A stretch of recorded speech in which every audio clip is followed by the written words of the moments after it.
दोस्तों, तो मेरे यूट्यूब चैनल में आपका स्वागत है। तो आज हम पढ़ाने जा रहे हैं समास होता क्या है। समास के परिभाषा को जानेंगे, समास के कितने भेद होते हैं और समास के उन भेदों को उदाहरण के साथ समझेंगे। तो आइए हम जानते हैं कि समास होता क्या है। समास का सरल शब्दों में अर्थ होता है संक्षिप्त करना या छोटा करना। जब दो या दो से अधिक शब्द मिलकर एक नया और छोटा शब्द बनाते हैं तो उस प्रक्रिया को व्याकरण में समास कहते हैं। उदाहरण के लिए राजा का कुमार को संक्षिप्त करके राजकुमारी। उदाहरण में दिया हुआ है कि राजा का कुमार, दिया हुआ है राजा का कुमार, उसे संक्षिप्त करके यानी एक नया शब्द बनाने पर राजकुमार बनता है, उसे ही हम जानेंगे। समास के मुख्य अंग। समास को मुख्य अंग को अच्छे से समझने के लिए इन तीन शब्दों को जानना जरूरी है। पहला है समस्त पद। समास की प्रक्रिया के बाद जो नया शब्द बनता है उसे समस्त पद कहते हैं। जैसे राजपुत्र।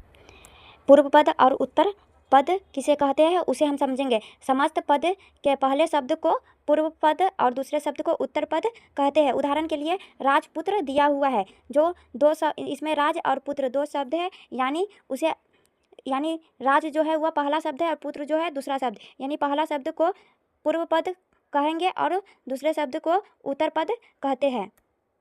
तो हम जानेंगे समास विग्रह। समास विग्रह समस्त पद के सभी शब्दों को अलग अलग करके उनके बीच के संबंध को स्पष्ट करना समास विग्रह कहलाता है। जैसे राजा का पुत्र यानी राजपुत्र होता है, उसे अलग करने पर राजा का पुत्र कर दिया गया है, तो उसे ही समास विग्रह कहते हैं।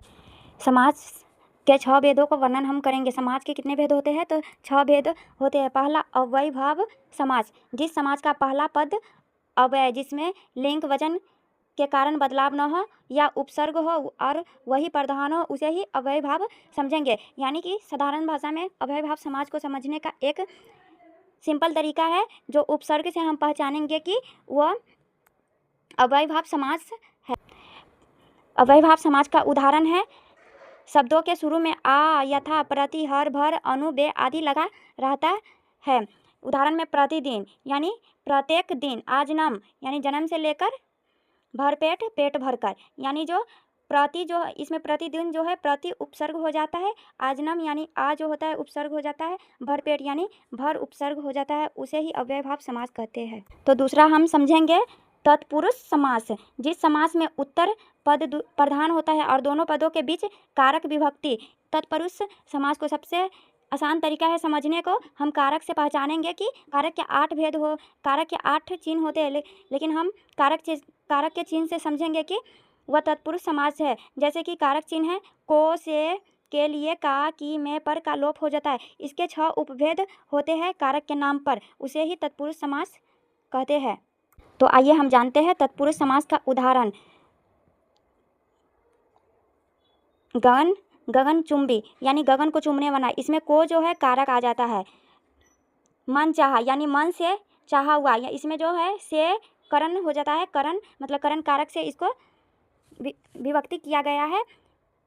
प्रयोगशाला, प्रयोग के लिए शाला, इसमें के लिए जो है ये कारक हो जाता है। इसलिए तत्पुरुष समास को पहचानने का सबसे अन्य आसान तरीका है, उसे हम कारक के चिन्ह से 8 चिन्ह होते हैं उसे ही पहचानेंगे। तो हम जानेंगे तीसरा क्रमधारय समास। जिस समास में एक पद दूसरे पद की तुलना में विशेषता बताता हो, विशेषण या विशेष्य, उपमान, उपमेय का समास, यानी एक पद दूसरे पद की विशेषता बताता हो तो उसे क्रमधारय समास कहते हैं। उदाहरण के लिए महान है जो आत्मा, यानी कहा गया है कि महान है जो आत्मा, यानी पहला पद महान और दूसरा आत्मा, ये दो महान, पहला पद दूसरे को बताता है कि महान है जो आत्मा यानी महात्मा। चंद्रमा के समान मुख मतलब चंद्रमुख, मृग के समान नयन यानी मृग नयन।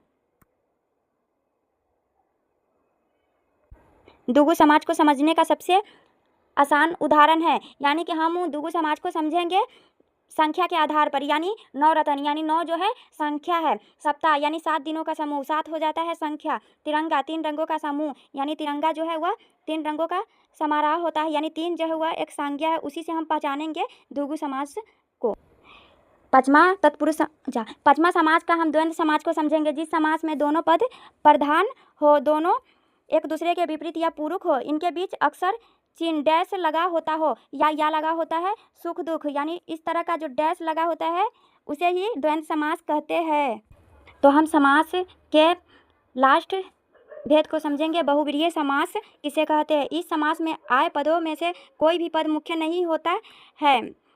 ये दोनों पद मिलकर किसी तीसरे अक्सर देवी देवता या प्रसिद्ध व्यक्ति वस्तु की विशेषता बताता हो उसे ही बहुव्रीहि समास कहते हैं। उदाहरण के लिए लंबोदर, यानी लम है उदर, जिनका अर्थात गणेश जी को लंबोदर कहा जाता है। पीताम्बर, पीले है वस्त्र, जिसके अर्थात कृष्ण विष्णु जी। गंगाधर, गंगा को धारण करने वाला अर्थात शिव जी, यानी जिसमें देवी देवताओं का वर्णन किया जाता हो उसे बहुव्रीहि समास कहते हैं। यदि वीडियो अच्छा लगे तो वीडियो को सब्सक्राइब करें और वीडियो को शेयर करें और कमेंट करें।